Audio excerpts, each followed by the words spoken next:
This is the Ford Fiesta ST. We'll also be looking at another turbocharged car, the Buick Verano. Now, many people think of the Fiesta as an economy car, and it is, at $15,000 and a small 120 horsepower engine. The ST, we get a bit more. And of course, the ST is distinguished from the others by this ST emblem on the grille, as well as the grille that's blacked out. And the ST has a higher price tag, $21,400 to be exact. We get a tiny 1.6 liter engine, but thanks to turbocharging, it's cranking out a whopping 197 horsepower. Then there's a slick 6-speed manual transmission to replace the 5-speed manual in the base car. A sport tuned suspension with bigger wheels and bigger tires. And we also get 4-wheel disc brakes. Power windows, power locks, a lot of interior goodies too. Now, since we're examining the features we get with the ST, we might as well look at the rest of the car, see what we get. Here's your storage area in the back. I actually do get a spare tire. A surprise. The rear seats can actually fit 2 adults, but if the seats from the front go all the way back, you might have to saw off their legs. The glove box size is pretty large for a small car like this. I'm not complaining. The gauge cluster is simple, easy to read. The climate control system's pretty easy to use. Got a button here for the fan speed, button over here for the temperature, and some miscellaneous buttons in the middle. Kind of an odd system, but simple and it works. I'm not complaining. But speaking of complaints, I did have 3. Let's just get these out of the way. Number 1, the sun visors. They do not slide. So you've got this area in the glass where the sun comes in and you can't block it. Not a good idea when it's over 110 degrees outside. Really now. How long has Ford been making cars? This should slide. This is easy to fix. They should fix this. Number 2, the rocker panels under the door are way too wide. So every time you're stepping out, your leg's rubbing on this. And by this, I mean lots of dirt and mud getting on your pants. I don't know why car makers keep doing this. It's getting to be very annoying. And number 3, if you get nothing else out of this video, you should realize that the radio system should be the simplest thing to operate in a car. It shouldn't take more than 2 or 3 seconds to figure it out, not 2 or 3 hours. All we need is a simple knob on the left for the volume, a knob on the right for the tuning, and buttons to push in between. But we don't get that here. In fact, I don't even know what I'm looking at here. I know this tiny little button that you'll never find in the dark turns it on and off. Tiny little button for the sound, this goofy spin the wheel thing. And then if you want to change stations, you've got these tiny little buttons here that you'll never find when the car is moving. Even a cockroach couldn't function on something like this. This is not a good design. And Ford used to have the simplest radio controls in the industry, and they're getting away from that with this. Eventually you'll figure it out, but with this goofy system and these little buttons, it's just a pain. I don't know what else to tell you. But if you're going to buy the car and live with it for 7 years, I guess you'll have time to figure it out, right? Now, this car had one option that was useful but kind of expensive.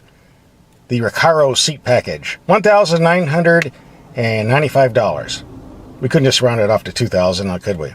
That's right, folks, $2,000 for the seats I'm sitting in. Now, on the positive side, these are very comfortable seats, and I think I'd spend the $2,000 for them, but I'm a slim person and I fit. If you weigh over 200 pounds and like going to Dunkin' Donuts and McDonald's all the time and have a big fat butt, you just ain't going to fit. So don't order this unless you try them out. 0 to 60 in what?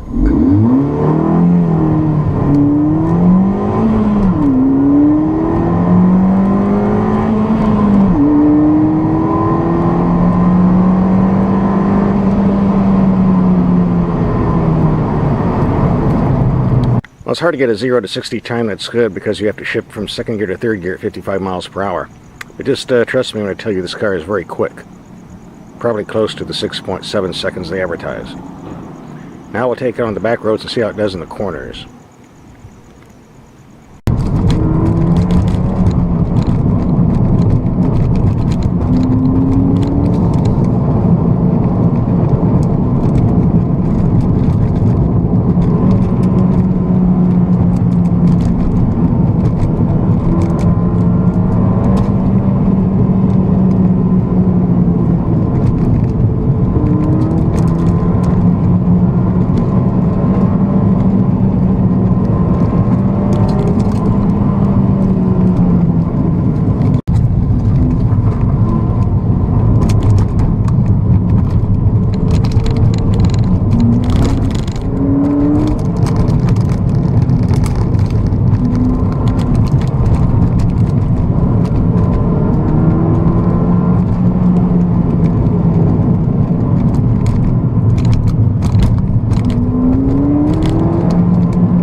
Now those pictures taking those corners didn't come out too well because the mount on the camera is coming loose. But I can tell you this, as far as steering, handling, braking, this car performs beautifully. And once the engine revs up, it really hauls too. Plenty of power here, and that 6-speed works great.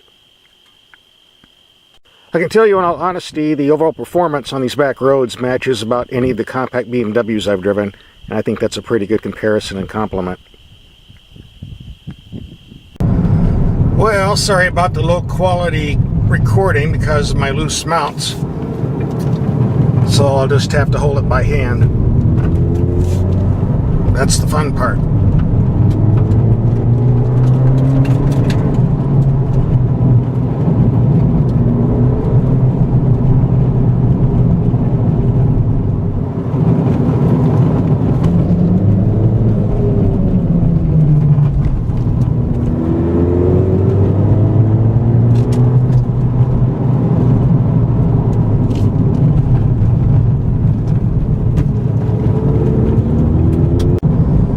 Just a footnote, this car is fairly comfortable to drive on the street suspension-wise, but back here on these rough country roads, these ripples and potholes, the suspension is really taking a pounding here.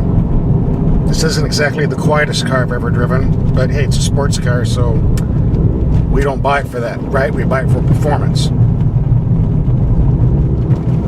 And in that respect, this delivers, so I'm not going to complain about the ride. Well, it's nice to be driving on smooth pavement. That rough road and the stiff suspension was really pounding the tar out of this car, as well as my camera. And by the way, as far as fuel consumption goes in heavy city traffic, very heavy city traffic, I was getting 23 miles to the gallon. In mixed freeway city commuting, I was getting around 26 to 27. And here on the freeway cruising at 75, I passed the 30 mile per gallon mark just by a smidgen, which is pretty close to what the rating is on the price sticker. And apparently this takes regular gas, not premium, so I'm not complaining there either. Okay, here's the best mileage you're going to get off this. 75 mile per hour cruising, 32.6 miles per gallon. Not bad. Now again, I want to bring your attention to the price, which runs around $22,000 without those expensive seats. That's important to know because while there are other compact turbo cars out there, you won't find too many in this price range. For instance, the Volkswagen GTI I had a few weeks ago was nice, but $32,000. And then we have the Hyundai Veloster, the Fiat Abarth, and the Mini Coopers, but how many of those do you see for less than $27,000? So if you're looking for a BMW type performance at a non-BMW type price, I think this Ford Fiesta ST is about the best deal you're going to find. Ford did a great job on this car, and it's definitely worth the money. Now I can't conclude this video without mentioning something that many people have noticed, and that's these new grills that we're seeing on the Fords nowadays. I have a little short video explaining this. Stand by. This is the new 2013 Aston Martin. No, this is the real Aston Martin. So which one is the real Aston Martin? Hard to tell, isn't it? Unless you move up close and see the Ford label. You know, Aston Martin's been using this grille design for over 5 decades. It's amazing another car company would copy this and think people aren't going to notice. How they got away with it is beyond me. Can you imagine paying $250 grand for this car, pulling up in the gas station, having someone say, "Hi, I like your new Ford Fusion." How embarrassing is that? Ford. So if you got some dumb friends who don't know much about cars, just erase the Ford label and tell them you just bought an Aston Martin. They probably won't know the difference. Now if you need something bigger than the Ford ST, this Buick Verano might fit the bill. I think this is a very nice looking car, especially in black. Of course, that black paint heats the car up in the summertime like it is now, but hey, it still looks good. Now the base engine is 180 horsepower, but this turbo puts out 250 horsepower. It is available with a manual transmission, but we got the automatic, which I think is better suited for this type of engine. But your choice either way. Fuel economy is rated at 21 to 30 miles per gallon on this turbo package, but I'm sure if you put your foot in it, you're going to see a bit less. Now Buick did a very nice job on the interior. There's really no super cheap materials on here. The gauge cluster is very easy to read.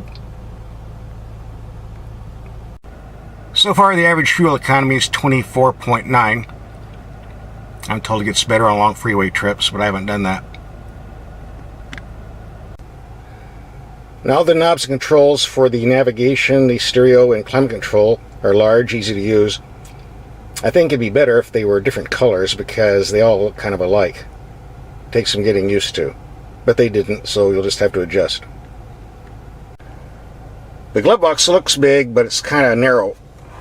Barely enough to put an owner's manual in there.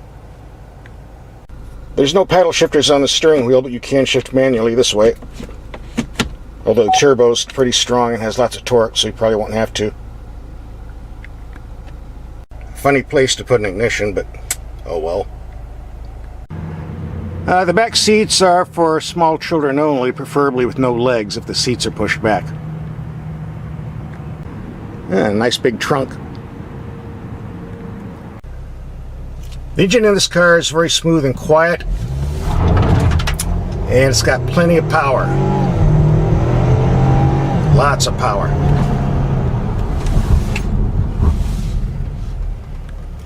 Excellent brakes and very responsive steering. It's actually a very pleasant car to drive.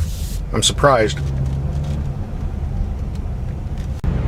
The handling of this Buick isn't as aggressive as the Ford ST, and certainly not better than the BMW it's supposedly competing with. But actually it's not bad for a luxury car. This is more of a street cruiser. The Buick Turbo runs around $30,000, and actually it's not a bad price. It's pretty well equipped. If you're looking for a smooth luxury car that's compact and has lots of power, I'd say this would be worth looking at.